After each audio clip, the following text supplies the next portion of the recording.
Il est 16h50, passé de 1 minute, c'est l'heure du grand dossier. Soyez les bienvenus ce soir.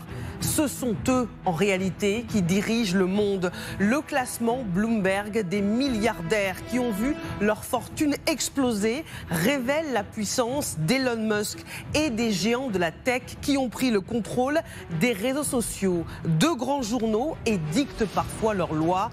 Elon Musk est peut-être en train de façonner le monde avec Donald Trump, tellement riche qu'il a décidé de ne pas toucher son salaire de président de 400 000 $ par an.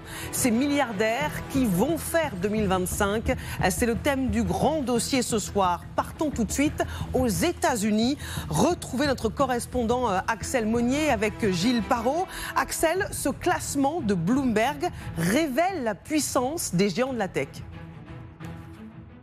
Oui, vous savez, Marie-Aline, pendant des années, la Silicon Valley a été vue comme un repère de la gauche, proche des démocrates. Il n'y avait qu'un seul homme de droite, c'était Peter Thiel, le fondateur de PayPal, un libertarien convaincu. Et lorsqu'il a revendu son entreprise pour des milliards de dollars, il s'est lancé dans un projet techno-utopiste qui se résumerait ainsi, le moins d'États possible. Alors très vite, ce petit groupe va aider Donald Trump. Dès 2016, ils vont le soutenir, mais ils sont très minoritaires à l'époque. Il faudra plusieurs événements pour pousser d'autres milliardaires de la tech vers Donald Trump.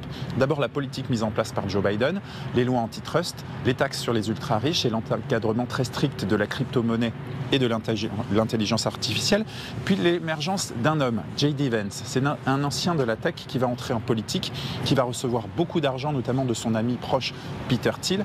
Et lui, il va être très influent, il va amener d'autres milliardaires et millionnaires de la tech. Il va également devenir, donc, dans quelques jours, le futur vice-président de Donald Trump. Dans la foulée, on a aussi vu l'arrivée d'autres figures comme Elon Musk, évidemment. Certains prendront du poids au sein de l'administration future. Et puis, il y a ceux qui se sont ralliés après l'élection. Mark Zuckerberg, Jeff Bezos ou encore le patron d'OpenAI, tous se sont rendus à Mar-a-Lago pour rencontrer Donald Trump et lui ont donné énormément d'argent pour son investiture. Preuve qu'ils veulent avant tout défendre leurs intérêts. Mais cela fait dire à beaucoup d'Américains désormais que l'administration Trump sera une administration de milliardaires pour les milliardaires. Merci beaucoup Axel Monnier depuis Washington avec Gilles Parot. Pour en parler, accueillons ce soir Loïc Le Floch-Prigent, bonsoir. Bonsoir. Bonne année 2025. Merci beaucoup. Ancien PDG de Gaz de France, d'Elf et de la SNCF, donc grand patron qui connaît bien les questions de pouvoir. Christian de Boissieu, bonsoir. Bonsoir. Bonne année à vous aussi, le meilleur pour 2025. Professeur émérite d'économie à l'université Paris 1 Panthéon-Sorbonne et vice-président du Cercle des économistes. Bonne année à Lucas Manger, habitué du grand dossier, grand reporter, co-auteur de la préface du livre « Les nouvelles menaces sur notre monde vues par la CIA » aux éditions Équateur Documents. Et Léonard Attal, bonne année à vous aussi. Ouais, merci d'être là, journaliste au service politique de TF1 LCI. Alors avant de vous entendre, regardons ce classement Bloomberg qui, sans surprise, met en avant les géants de la tech. Voilà le classement des personnalités les plus riches du monde. En tête, le milliardaire Elon Musk, propriétaire de X, de Tesla, qui maintenant est l'un des conseillers politiques les plus influents auprès de Donald Trump. Jeff Bezos, Amazon, qui a lui aussi acquis des titres de presse, notamment du Washington Post. On en reparlera. Le fondateur de Facebook, Meta, Mark Zuckerberg. Dans le classement, on y reviendra. En 6e position, Bernard Arnault, le géant du luxe français, et Françoise Bettencourt-Meyer, évidemment, qui détient la marque L'Oréal. Kadi, vous nous avez rejoint. Alors, parmi ces grandes fortunes de la planète, il est ce classement largement dominé par les Américains. On en a reconnu évidemment quelques-uns. Qui sont-ils et comment ont-ils fait fortune? Alors en tout cas, vous l'avez dit, ils ont de quoi se réjouir puisque l'année a été très bonne pour ces très très riches qui ont dû être encore plus riches selon Bloomberg Billionaire Index. Sans surprise, donc vous l'avez vu, c'est Elon Musk qui est le plus riche de la planète, en tout cas de notre histoire contemporaine. 432 milliards de dollars. Et il a su se diversifier, Elon Musk. C'est certainement ça la recette du succès, pour acquérir à ce statut d'homme le plus riche de notre histoire. Regardez, Elon Musk, c'est tout ça. C'est SpaceX, c'est Tesla, c'est SpaceX, c'est X-Corp, racheté il y a 2 ans, vous vous rappelez, 44 milliards de dollars. Neuralink aussi, qui est dans son escarcelle, l'entreprise qui développe, vous savez, les fameuses interfaces cerveau-machine pour connecter directement le cerveau humain aux ordinateurs. Et puis xAI, sa start-up d'intelligence artificielle. Et puis moins connu, The Boring Company. Ça, c'est une idée. L'idée, c'est de développer tout ce qui est infrastructure de transport souterrain à grande vitesse. Son projet phare, ça s'appelle le Loop de Las Vegas. L'idée, c'est un système de transport souterrain. C'est tout ça, Elon Musk, Marie-Aline. Oui, et d'ailleurs, il veut même utiliser ces technologies pour une éventuelle colonisation de Mars. Il a ça en tête, Elon Musk. Alors, d'autant que plusieurs de ces entreprises ont pris de la valeur depuis la réélection de Donald Trump. Et sur la deuxième marche, autre poids lourd de la tech de la Silicon Valley, Jeff Bezos. Eh oui. 239 milliards de dollars. Il est pas loin derrière. Alors, il n'est plus le PDG d'Amazon depuis 2021, mais il en reste l'actionnaire principal, président du conseil d'administration, s'il vous plaît. Jeff Bezos, c'est aussi Blue Origin, ce développement du tourisme spatial. C'est ça, la niche de Blue Origin, de Washington Post. Vous l'avez mentionné tout à l'heure. Il est le propriétaire donc de ce grand quotidien américain. Et puis, en plus de ces 3 grandes entreprises, il a aussi investi notamment dans des petites boîtes sans prétention, notamment Airbnb, Uber, voilà. X aussi, de son ami Elon Musk. Celui qui referme le podium, c'est Mark Zuckerberg. On l'a vu sur le classement, cet homme qui vaut les 270 milliards de dollars à la tête. Vous l'avez évoqué, de Meta Platform. Meta Platform, c'est aussi, on l'a vu, Instagram, c'est WhatsApp, c'est Meta Reality Labs, concentré là aussi sur la réalité virtuelle et augmentée. Et vous l'avez dit aussi, le point commun entre ces 2 hommes, ce sont les rois de la tech. Merci beaucoup, Kadi, c'était passionnant. Qu'est-ce que ça dit aujourd'hui, du monde d'aujourd'hui, que le pouvoir soit entre les mains de ces milliardaires de la tech? Je ne sais pas qui du grand patron ou de l'économiste veut commencer. Loïc Le Floch-Prigent. Je pense qu'effectivement, il faut faire attention à cette notion de plus riche, moins riche, etc. Il y a des gens qui sont encore plus riches que ces gens-là, qui sont sur le pétrole. On a des gens très riches. Bon. Alors, qu'est-ce qui est en train de changer? C'est que les gens de la tech ont pris le pouvoir, mais le pouvoir leur est donné par les actionnaires qui considèrent qu'ils ont de l'avenir et ils leur donnent de l'argent. Si jamais l'action de Facebook ou l'action d'État ne monte pas, si Jeff Bezos considère qu'à un moment qu'Amazon est en train de sombrer, ça peut tomber comme un château de cartes parce que c'est de l'argent virtuel. Alors, donc ça, le fait qu'il y ait des riches qui gagnent beaucoup d'argent et ça a toujours existé. Par exemple, dans le domaine de la pharmacie, il y a eu des fortunes considérables à un moment aux États-Unis. Qu'est-ce qu'ont fait ces gens riches? Ils ont acheté des tableaux. Donc une grande partie de collections de tableaux à travers la planète était possédée par ces gens-là qui sont revenus après dans des musées. Ces hommes-là, ils achètent des réseaux sociaux, ils achètent des journaux.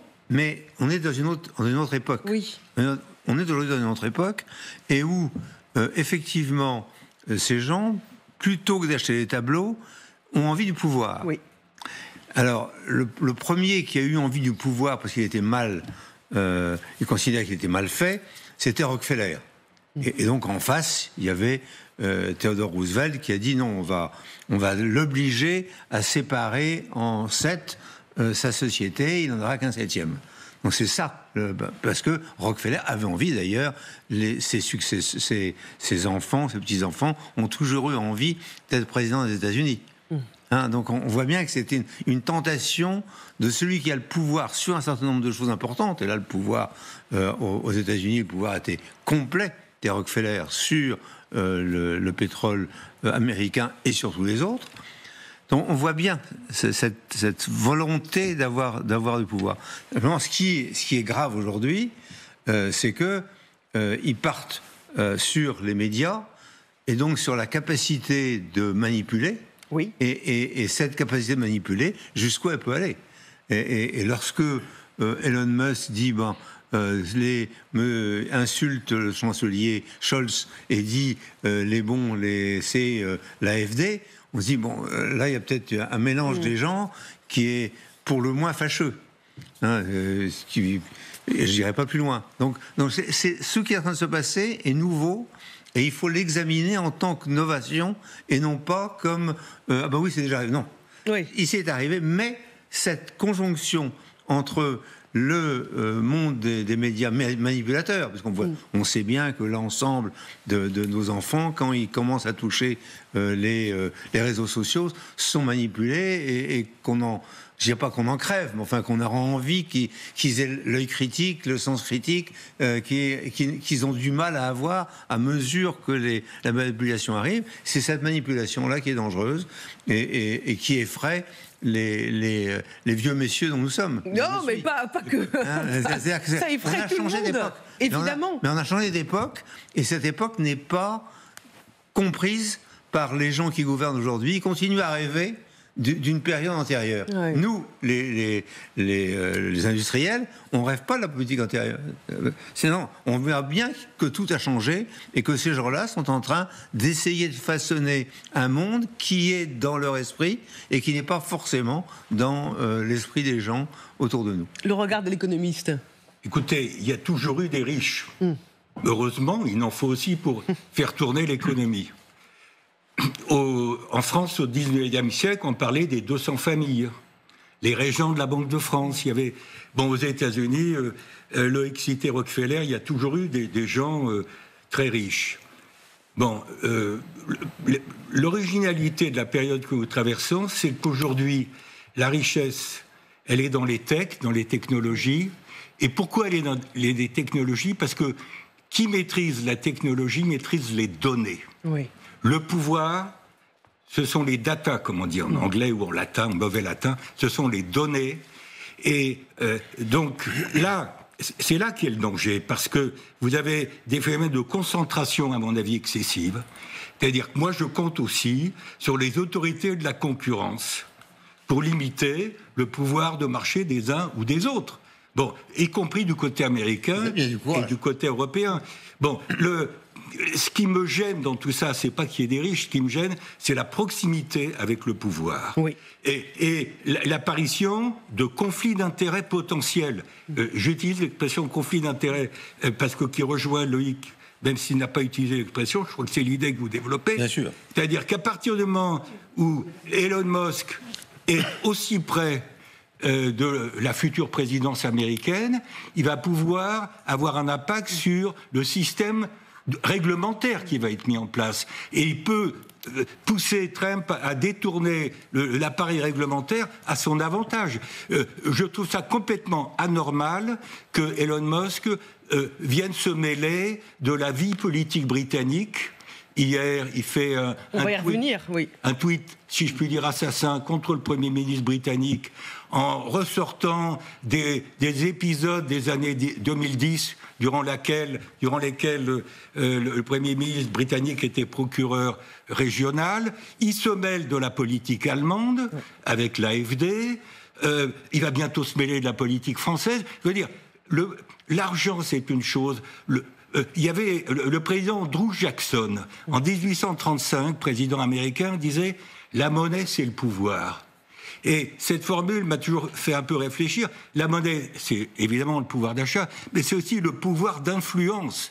Et donc là, je répète, nous sommes dans un contexte où je pense qu'il faut tirer la sonnette d'alarme, c'est-à-dire que ces milliardaires, ils sont riches parce qu'ils ont réussi, ils ont pris le risque de l'entrepreneur, et il faut le saluer, le risque de l'entrepreneur. Le profit, c'est la contrepartie de l'innovation et du risque. C'est Schumpeter, l'économiste autrichien, qui le disait à juste titre. Mais là où ça ne va pas, c'est que quand ils se mêlent de politique, alors qu'ils ne sont absolument pas désignés par les processus démocratiques, et ils n'ont pas de compte à rendre du point de vue des processus démocratiques. Et c'est exactement ce qui inquiète notre ministre des Affaires étrangères, Jean-Noël Barrot. Écoutons-le aujourd'hui au grand jury.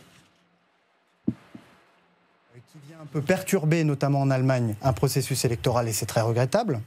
Soit c'est un choix assumé, notamment vis-à-vis de l'AfD, qui est un parti d'ultra-droite, qui flirte avec les idées néo-nazis. Et alors, il faudra que le parti républicain, aujourd'hui au pouvoir aux États-Unis, assume de lier son destin avec celui d'un parti qui représente tout ce que le parti républicain a toujours combattu. Nous sommes en direct avec Dominique Simonet. Bonsoir, écrivain, journaliste, grand spécialiste des États-Unis.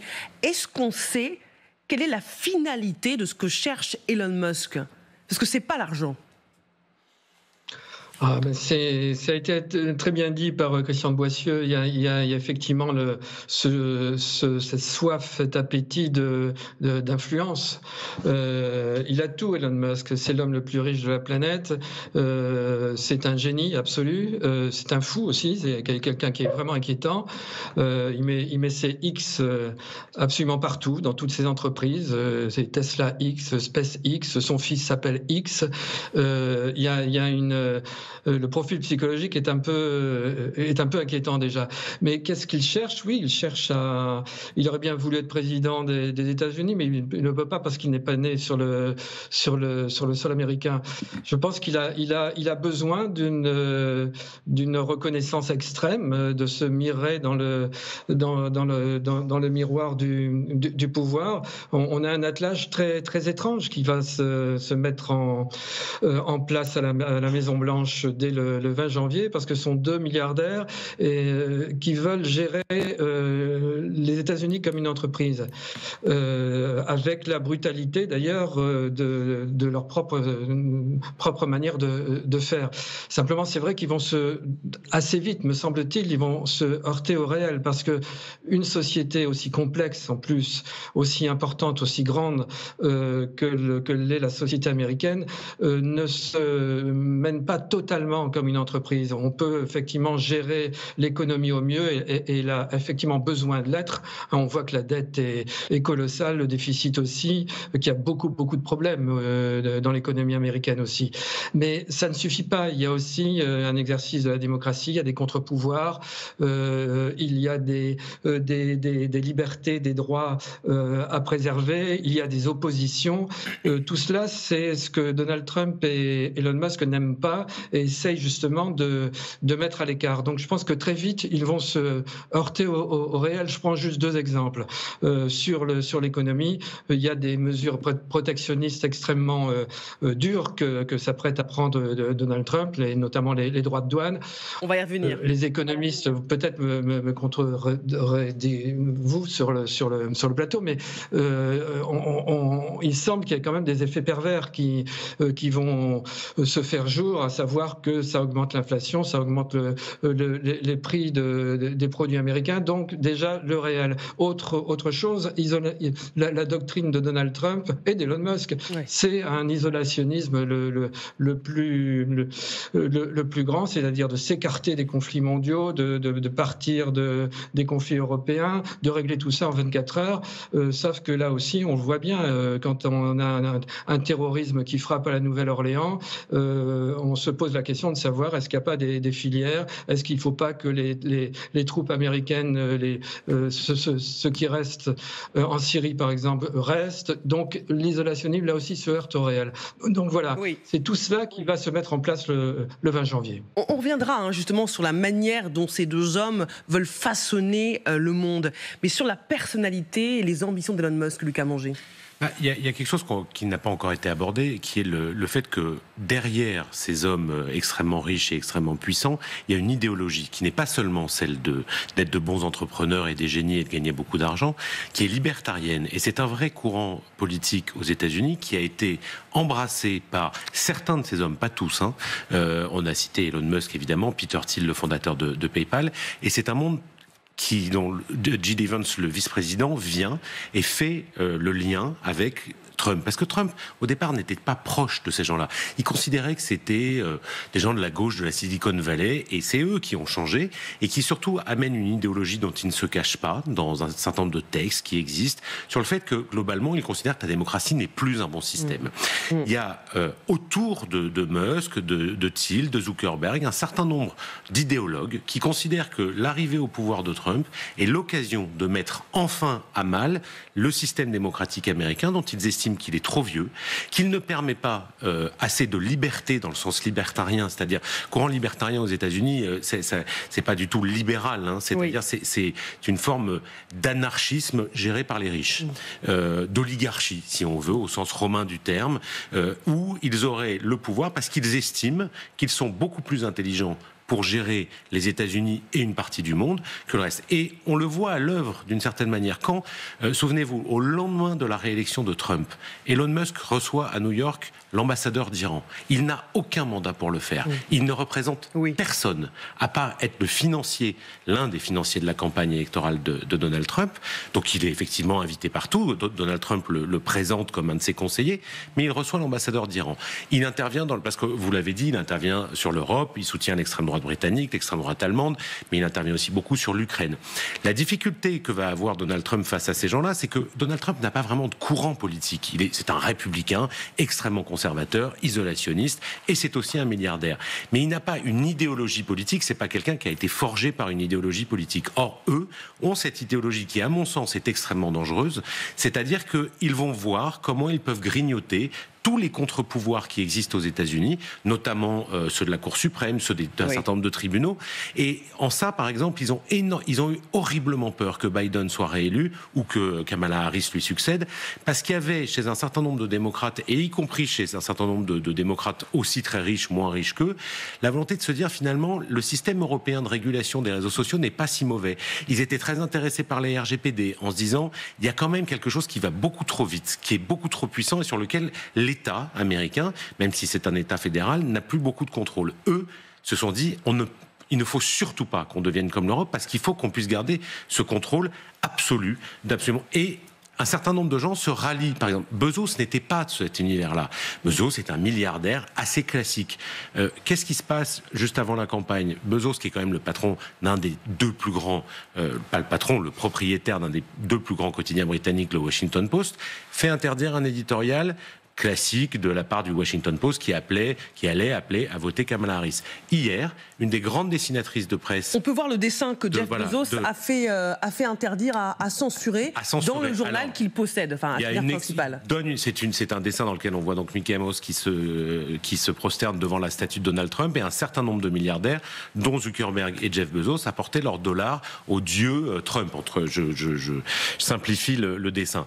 On lui a interdit de publier ce dessin en disant qu'en fait le sujet avait déjà été traité autrement. Elle a démissionné hier. Ce sont des petites... Ça peut apparaître comme des petites choses. Ce sont des attaques sur la démocratie qui commencent et qui réjouissent un courant libertarien de plus en plus puissant et porté par ces hommes et ces femmes-là, dont la plupart viennent de Californie, mais pas seulement. Parce que d'ailleurs, on parle beaucoup de Musk et de la Californie. Musk a déménagé toutes ses entreprises au Texas pour protester. Donc pas pour des histoires fiscales, pour protester contre le fait qu'il y avait des lois pro-LGBT en Californie, notamment celle qui concernait sa fille aînée, avec qui il est en rupture totale, puisqu'il a une fille qui était précédemment un garçon, et qu'il n'a pas supporté ces lois-là, parce que ce sont des lois qui vont à l'encontre, justement, de cette vision libertarienne du monde, et il a tout installé au Texas. Oui, pour des raisons idéologiques. Voilà, et je termine juste là-dessus, on oublie un tout petit élément, c'est que toutes ces entreprises ont bénéficié de contrats publics et de contrats militaires aux États-Unis ces dernières années. C'est-à-dire que Musk ne serait rien sans les commandes publiques américaines, Jeff Bezos ne serait rien sans les commandes publiques américaines, et des contrats militaires absolument gigantesques qui ont notamment décuplé depuis la guerre en Ukraine. Donc ce sont des gens qui essayent de détruire l'État tout en bénéficiant de ces contrats-là. Elon Musk a une influence mondiale grandissante, mais il n'a pas attendu d'être nommé conseiller spécial de Donald Trump pour être reçu à l'Élysée, Léonard Attal, comme un chef d'État. Oui, tout à fait, à plusieurs reprises, lors de différents sommets. La dernière fois, c'était juste avant les Jeux Olympiques, lorsque Emmanuel Macron avait reçu à l'Élysée plusieurs patrons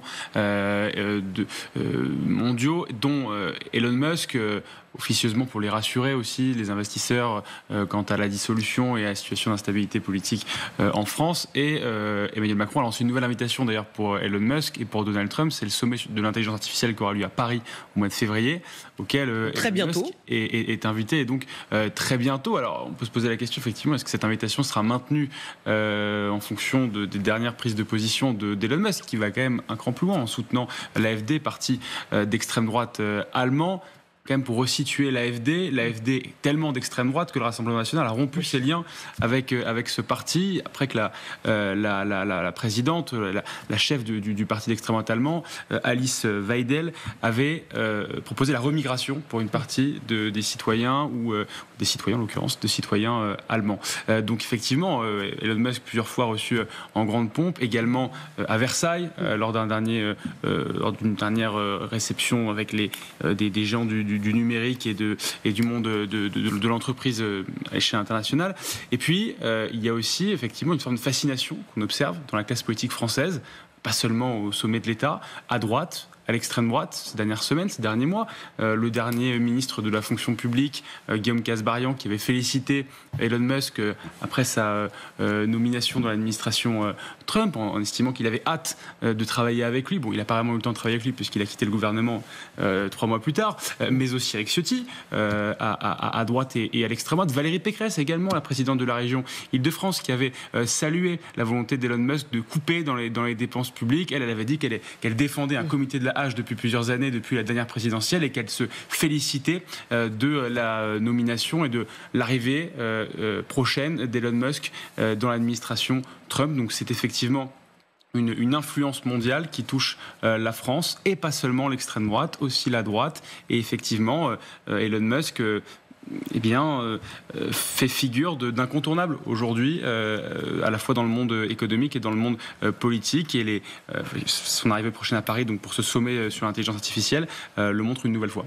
Vous restez avec nous, justement, on va vous entendre. On a le temps ce soir dans le grand dossier pour comprendre comment ces deux hommes vont façonner le monde en 2025, à l'heure où ils sont désormais très bien placés, les plus puissants, pour dicter leurs lois et leurs ambitions. A tout de suite, on se retrouve dans moins de 5 minutes.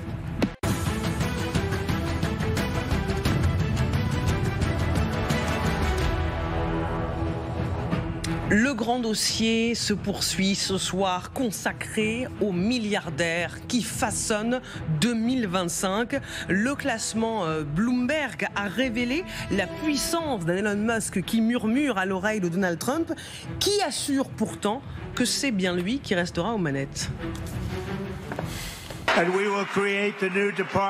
Oui, nous allons créer un département à l'efficacité gouvernementale dirigé par Elon Musk. Et non, il ne va pas devenir président. J'aime être entouré de gens intelligents. Vous savez, ils sont sur une nouvelle lancée. La Russie, l'Ukraine et toutes ces supercheries. Le président Trump a cédé la présidence à Elon Musk ? Non, cela n'est pas en train d'arriver. Non, mais il a énormément de pouvoir, et on disait, il se mêle de tout, il se mêle de politique. Il va financer le parti de Nigel Farage au Royaume-Uni à hauteur, dit-on, de près de 100 millions d'euros. Il soutient l'AfD, on en parlait avec vous, Léonard Attal. C'est quand même problématique, alors qu'il n'a pas été élu, lui, il n'a pas de mandat. Tout ça me paraît excessif. Et vous allez voir qu'il va bientôt se mêler de politique française, comme si la politique française était déjà pas suffisamment compliquée. Moi, ce qui m'embête dans cette affaire, outre le fait que je trouve ça assez immoral, excusez-moi de mettre la morale là où il faudrait pas nécessairement toujours la mettre, c'est qu'il se mêle des élections allemandes, de ce qui se passe en Grande-Bretagne, de l'Ukraine, etc., et face à lui, l'Europe n'existe pas. Je veux dire, ce qui m'embête dans cette affaire, c'est l'absence d'Europe. Il y a 2-3 mois, nous avons eu le rapport Draghi, qui a mis l'accent sur la faiblesse de l'Europe, le retard de l'Europe par rapport aux États-Unis. 3 mois après, il ne se passe rien par rapport au rapport Draghi. Et vous allez voir que malheureusement, il ne va rien se passer parce qu'il y a toujours des choses qui doivent passer avant. Moi, ce que j'aimerais, par rapport à la question de savoir si Elon Musk doit être reçu par le président de la République française en février à Paris, dans cette opération d'attractivité des investisseurs étrangers, est-ce que nous concertons avec les Allemands ? Alors les Anglais, c'est un peu plus compliqué compte tenu du Brexit, mais qu'il y ait un peu de solidarité européenne. Tous ces gens-là qui, à mon avis, je parle d'un certain nombre de milliardaires américains, méprisent l'Europe. Parce que pour eux, l'Europe, c'est un pays, c'est une zone réglementée, en retard, peu innovante, en retard du point de vue techno, etc. Le rapport Draghi l'a dit lui-même. Hein. Je veux dire, il n'y a pas besoin d'être Elon Musk pour le comprendre. Nous, Européens, on fait le diagnostic. Bon, alors, première chose qui m'embête. Deuxième chose qui m'embête par rapport à ce qui a été dit, c'est que, pour moi, la contrepartie du pouvoir, ça doit être la responsabilité. Quelle est la responsabilité de ces milliardaires américains? Ils ont une responsabilité par rapport à leurs actionnaires. Mais il n'a pas de responsabilité politique. Alors, il va diriger le département américain pour supprimer un certain nombre d'agences et faire des économies, dans un contexte où il a été rappelé le déficit budgétaire fédéral est très élevé. Parenthèse, rapprochement à faire avec ce que fait l'actuel président argentin, Milei, qui tape dans les services publics. Alors à court terme, en Argentine, l'inflation a baissé, mais la pauvreté également a augmenté. C'est difficile d'avoir le beurre et l'argent du beurre et de gagner sur tous les tableaux à la fois. Je dis simplement que par rapport à la responsabilité, au fait que j'aimerais bien que, au fond, ces gens-là qui ne sont pas dans un processus démocratique acceptent quand même de rendre des comptes. Je veux dire, j'ai le sentiment qu'aujourd'hui, la seule limite au pouvoir de quelqu'un comme Elon Musk, c'est la concurrence. Je regardais la nouvelle qui est tombée hier, avant-hier. En matière de vente de voitures électriques, le chinois BYD est en train de passer devant Tesla. Et va passer devant Tesla dans toutes les prévisions des véhicules électriques. Donc, Elon Musk, il a du pouvoir de marché, mais, j'allais dire, heureusement, la mondialisation et la concurrence chinoise font que ce pouvoir n'est pas illimité. En matière de conquête spatiale, sur lequel Elon Musk met beaucoup d'argent, j'ai vu que l'autre, le numéro 2, milliardaire américain dans le classement... Jeff Bezos, met Amazon sur le coup.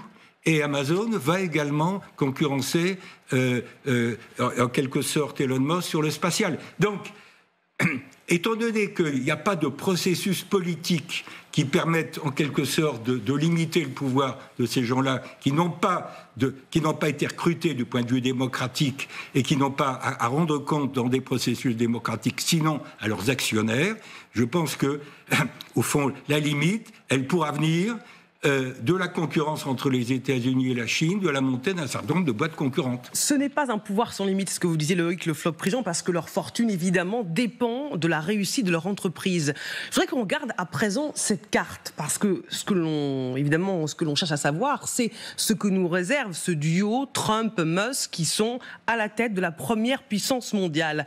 Comment Donald Trump, avec Elon Musk, veut façonner le monde en 2025 ? Alors on sait qu'en ce qui concerne la Chine, il veut lancer une guerre commerciale des tarifs douaniers, il veut intensifier les sanctions économiques face à l'Iran, retirer les forces américaines en Syrie, donner un feu vert à des frappes sur des installations nucléaires iraniennes à Israël, alléger les sanctions économiques pour la Russie, contraindre Volodymyr Zelensky en Ukraine à négocier, il veut reconnaître les territoires annexés par Vladimir Poutine, imposer de nouvelles taxes à l'Union européenne et, pour le Mexique, relancer la construction du mur. Est-ce que ce monde que nous prépare Donald Trump vous inquiète ?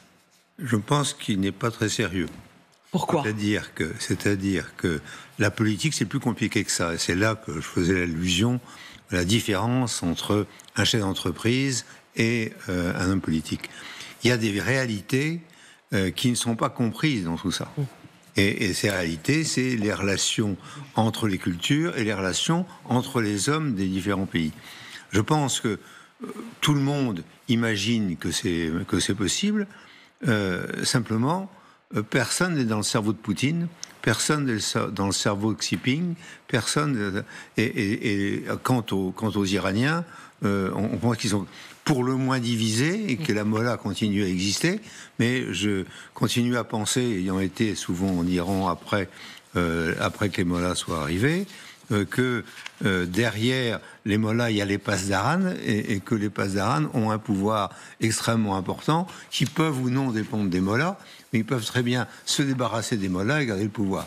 Donc la vie est plus compliquée que ce que les chefs d'entreprise peuvent faire. Et j'étais chef d'entreprise, je le suis toujours, et je dirais que faire d'une entreprise, une entreprise qui réussit, qui se développe, etc., est une chose.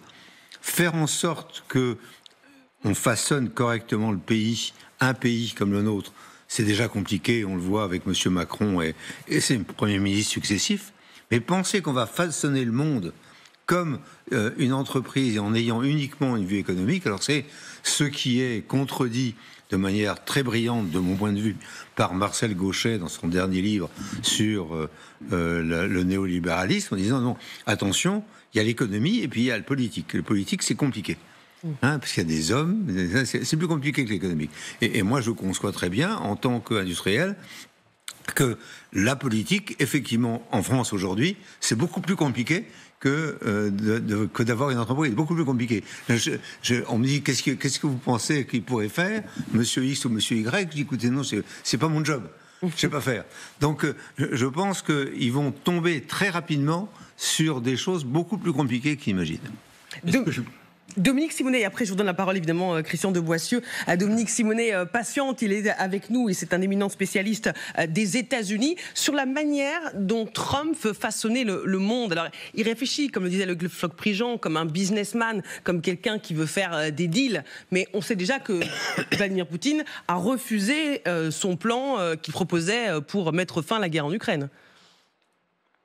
Oui, c'est ce qui vient d'être dit très très justement. Il y a le choc du réel que va devoir affronter Donald Trump. Les choses ne peuvent pas toujours se passer dans une pièce à deux et puis on fait une partie de bras de fer, on voit celui qui gagne ou alors on fait un bon deal.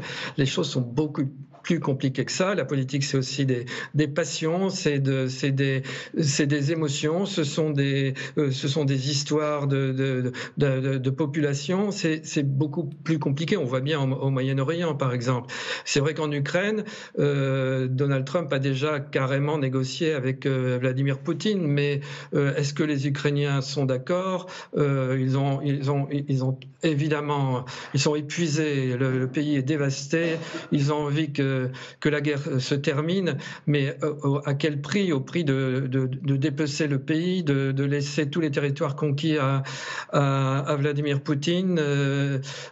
C'est pas sûr que ça se passe aussi bien que ça. Et puis il y a aussi la question européenne. Les Européens, on a nous un enjeu évident de sécurité régionale avec l'Ukraine. Donc c'est pas aussi simple que ça. Mais il y a une autre chose aussi qu'il faut mettre en avant, là plutôt sur le plan intérieur américain, ce sont la multiplicité absolument incroyable des conflits d'intérêts qui arrivent avec ces milliardaires. Vous parliez tout à l'heure du spatial. Il y a un nouveau milliardaire qui arrive, là, qui s'appelle Jared Isaacman, qui va être le nouveau directeur de la NASA. C'est pas rien la NASA, hein, c'est 25 milliards de dollars, qui n'a pas d'expérience du tout de la politique, mais qui est un pilote. Il a été dans l'espace, dans cette fameuse mission civile. Il est même sorti un peu dans l'espace et il va diriger la NASA. Et la NASA actuellement, toutes les missions orbitales, les futures missions lunaires qui sont en cours, hein, en 2026, il y aura un retour en 2026 et 2027, le retour des Américains sur la Lune. Donc c'est des programmes gigantesques, extrêmement onéreux, très importants, et tout cela ne peut se faire sans SpaceX.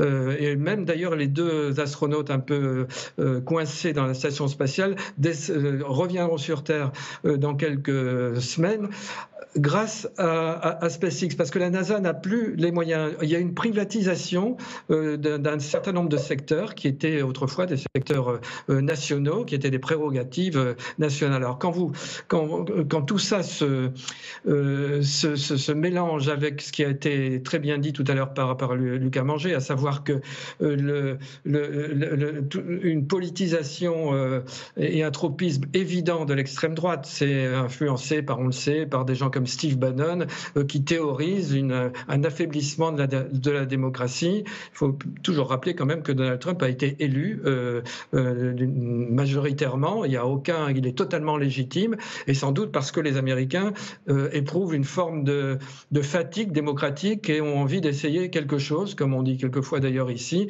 un homme plus fort, un État plus fort, et peut-être pense-t-il, au prix d'un certain nombre de concessions sur la démocratie. Donc c'est ça qui est en train de se passer, c'est-à-dire cette convergence d'une forme de brutalité économique et de privatisation d'un certain nombre de domaines, avec des conflits d'intérêts, comme je le disais, et un tropisme qu'on peut qualifier d'illibéral, puisque le modèle de Donald Trump, comme d'ailleurs celui de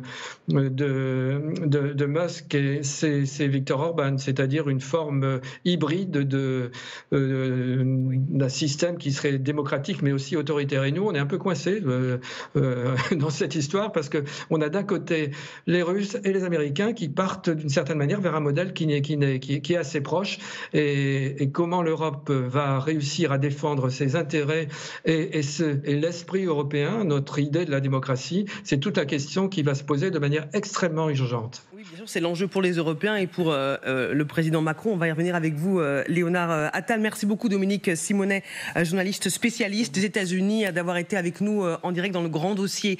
Lucas Manger, regardons à nouveau cette carte, justement, qui nous montre le monde tel que Donald Trump veut le façonner, en appui avec son conseiller spécial Elon Musk. Est-ce que ça vous semble réaliste ?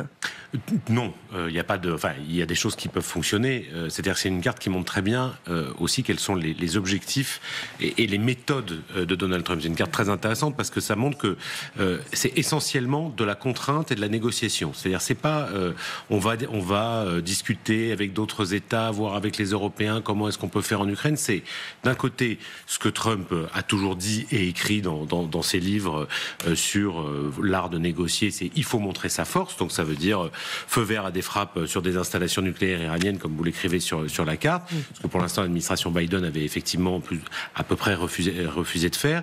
Mais ça oublie, comme vous le disiez, Monsieur Floch-Prigent, un aspect essentiel qui est que il n'est pas sûr qu'il y ait une unanimité de l'état-major israélien pour le faire à cet instant-là, au moment où Donald Trump va dire allez-y, bombardez toutes les installations nucléaires iraniennes. Eh bien, peut-être qu'il y a quelque chose qu'on n'avait pas prévu et que Netanyahou sera barré par des généraux, des chefs du Mossad qui vont dire non, c'est surtout pas le moment pour telle et telle raison. Ça nous met en risque sur telle chose. Donc rien n'est absolument sûr dans ces choses-là.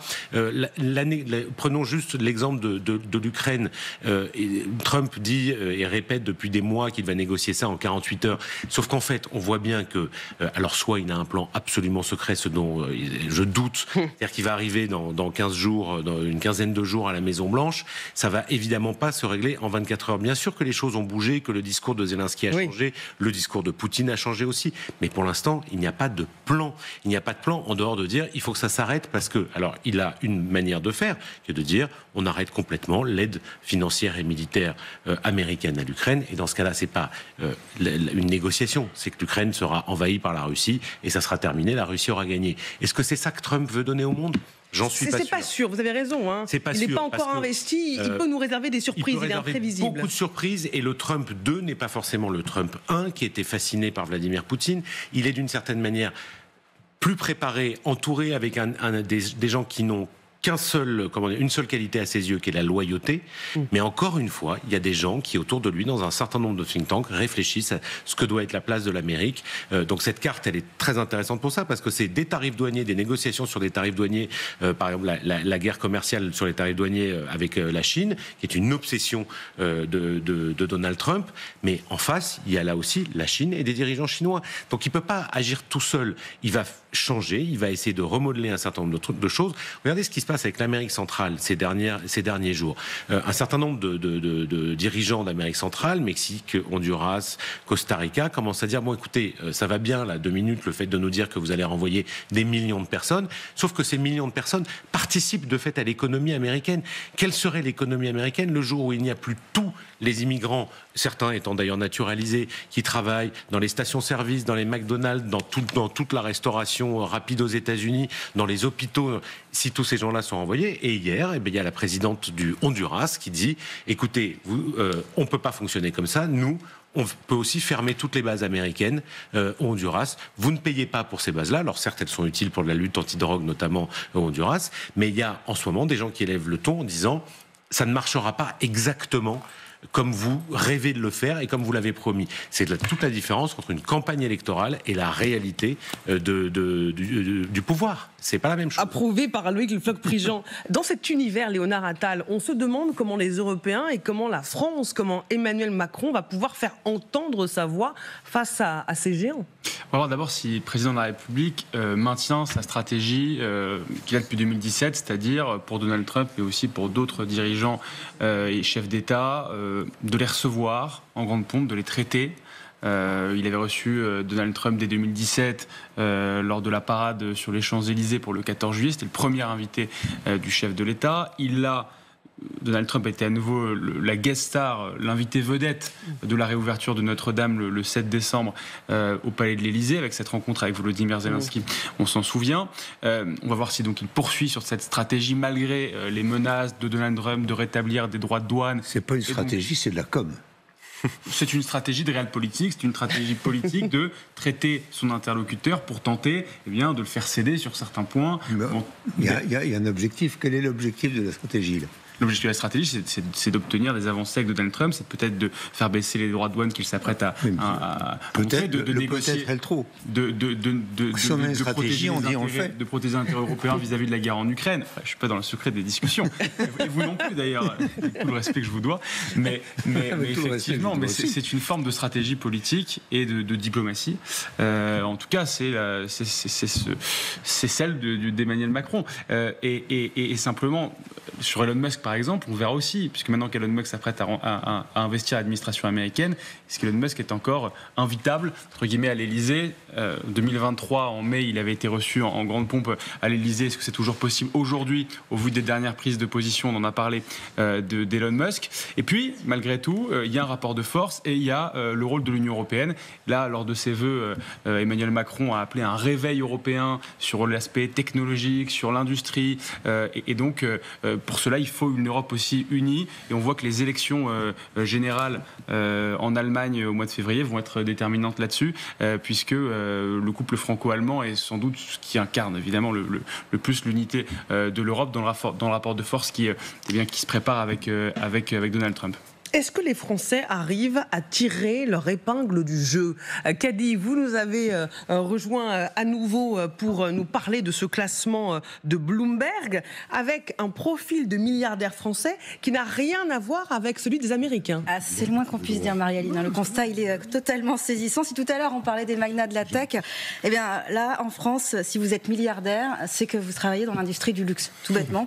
C'est ce que dit Bloomberg. Alors, le premier Européen à figurer dans ce classement, eh bien, c'est Bernard Arnault, on l'a évoqué tout à l'heure, le patron de LVMH, une fortune estimée à environ 190 milliards de dollars. LVMH, vous voyez, c'est le plus grand groupe mondial du luxe, avec toute une liste d'entités. Vous le voyez, c'est Dior, c'est Givenchy, c'est Kenzo, ce sont aussi les médias, les Échos, c'est aussi le Parisien. Et puis, il y a aussi Moët & Chandon, restons le luxe, c'est Moët le Ruinart, mais c'est aussi Dom Pérignon, Marie-Aline, par exemple. Et si Bernard Arnault est le premier Français, la première femme du classement, elle est française. Aussi, c'est Françoise Bettencourt-Meyers. On l'a évoqué, l'héritière de L'Oréal, qui est à la 15e place mondiale avec une fortune estimée, vous le voyez, à 75 milliards de dollars. L'Empire Bettencourt, eh bien, c'est l'Empire Bettencourt, oui, c'est Lancôme, c'est Garnier, c'est L'Oréal, on l'a dit, c'est Maybelline New York, c'est Saint-Laurent Beauté, c'est Vichy, mais c'est aussi La Roche-Posay. Et puis un peu plus loin dans le classement, et pour la première fois en dehors du top 100, à la 105e place, on retrouve François Pinault. Sa fortune, elle est estimée à environ 20 milliards de dollars. Il a chuté de plus de 2 tiers depuis le pic qui avait été atteint en 2021. François Pinault, c'est aussi toute une gamme diversifiée d'entreprises, d'investissements, Marie-Aline. C'est le groupe Kering aussi. Et là aussi, on est dans le luxe. C'est Gucci, c'est Saint-Laurent, c'est Balenciaga, c'est Alexander McQueen. C'est aussi la célèbre maison de vente aux enchères Christie's. C'est Château Latour, un des vignobles les plus prestigieux de Bordeaux. Et à noter aussi que si l'année 2024, elle a été très bonne pour les géants de la tech américains, eh bien, pareil, c'est tout le contraire pour les Français. L'année a été plutôt mauvaise pour les PDG des affaires du luxe. Ils ont perdu collectivement 70 milliards de dollars en bourse. Et oui, les ventes de produits du luxe ont reculé considérablement, mais qu'on se console. Une amélioration est en vue pour eux pour 2025, mais je pense qu'ils s'en sortiront. Oui, c'est un très bon classement, parce que le classement Bloomberg, c'est 500 fortunes à travers le monde. Donc quand on est centième, c'est quand même un très très bon classement. Merci beaucoup, Kady. Qu'est-ce que ça dit de notre économie que les fortunes françaises soient dans le secteur du luxe ? Ça dit que le luxe fait partie ce qu'on appelle les avantages comparatifs, des points forts de l'économie française. Par rapport aux évolutions de 2024, ce qui est frappant, c'est le découplage des bourses entre les États-Unis et la France. Et même la France par rapport aux autres bourses européennes. C'est-à-dire que Elon Musk, il a beaucoup profité de l'annonce de l'élection de Trump et du retour prévu de Trump. Son action a pris 63% en 2024. Du côté du luxe français, vous l'avez dit, c'est pas tout à fait la même chose. Le CAC 40 a reculé, grosso modo, de quelques points. Donc ça, c'est un phénomène nouveau. On a tendance à penser que du fait de la mondialisation, les bourses varient toujours dans le même sens et pratiquement de manière parallèle. 2024 a montré que c'était pas vrai.